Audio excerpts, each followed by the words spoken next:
cerita kali ini gue mau bawain cerita dari pacara sahabat gue.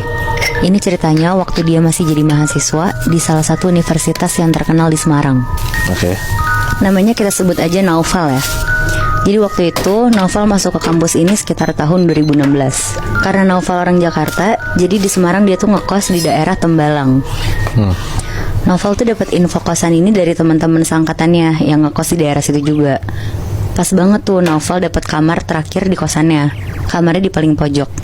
Sampai akhirnya Naufal pindah ke kosan itu. Seminggu Naufal ngekos tuh Naufal gak pernah ngerasa ada yang aneh-aneh di kosan itu, Moibi. Sampai akhirnya ada satu kejadian aneh yang dialamin sama Naufal. Jadi setiap hari Naufal tuh selalu dengerin lagu lewat speaker kecil punya dia. Karena buat nemenin dia nugas dan ngisi kekosongan juga. Nah suatu ketika sekitar jam 11 malam dia tuh lagi dengerin lagu. Kan pakai bluetooth yang nyambung dari HP ke speaker. Tiba-tiba tuh bluetoothnya kayak pindah ke HP lain yang connect ke speakernya. Dan yang ke play itu lagu-lagu Jawa kayak suara sinden gitu, Moibi. Tapi di situ Naufal tuh masih nganggap itu mungkin orang iseng. Dan dia juga gak takut. Jadi dia cuek aja langsung di disconnect sama dia buat dikonekin lagi ke HP-nya dia. Tapi sejam kemudian bluetoothnya tuh keganti lagi dengan lagu Jawa yang sama lagi. Akhirnya karena kesel, Naufal pindahlah ke kamar sebelah, ke teman-temannya dia tuh. Terus dia bilang ke teman-temannya buat jangan isengin dia lah pokoknya. Tapi teman-temannya di situ tuh bingung banget karena yang nggak ada yang isengin dia dan ngekonekin ke bluetooth dia juga. Akhirnya balik lagi lah si Naufal ke kamarnya karena dia udah males digangguin. Jadi dia udah nggak pakai speaker untuk dengerin lagu lagi.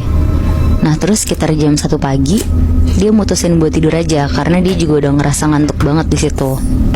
Pas Naufal lagi merem-merem buat nyoba tidur, tiba-tiba Naufal tuh dengar ada suara perempuan, tapi jauh banget suaranya, kayak lagi bersenandung gitu. Tapi Naufal tuh gak ngehirauin, dia tetap berusaha tidur. Nah tapi makin lama suaranya tuh kayak ada di kuping sebelah kanannya Naufal, Moibi. Udah bukan senandung lagi, tapi nyinden Jawa. Jadi di kosan dia tuh campur atau cowok-cowok doang? Cowok-cowok doang, Moy. Akhirnya Naufal langsung loncat dari tempat tidur, terus ngajak temen di kamar sebelahnya tuh buat keluar dari kosannya. Karena bingung mau kemana, Naufal akhirnya ngajak temennya, namanya Bintang, untuk ke Burjo. Burjo tuh kayak warung Indo gitu yang jualan mie, nasi telur.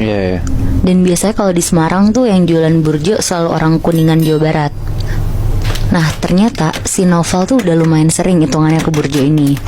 Jadi dia sampai udah kenal sama AA yang jaga Burjo itu. Yang jaga ada 2 orang, namanya Maman sama Asep. Jadi pas Naufal sama Bintang sampai di Burjo ini tuh mereka nyium wangi melati yang nyengat banget gitu.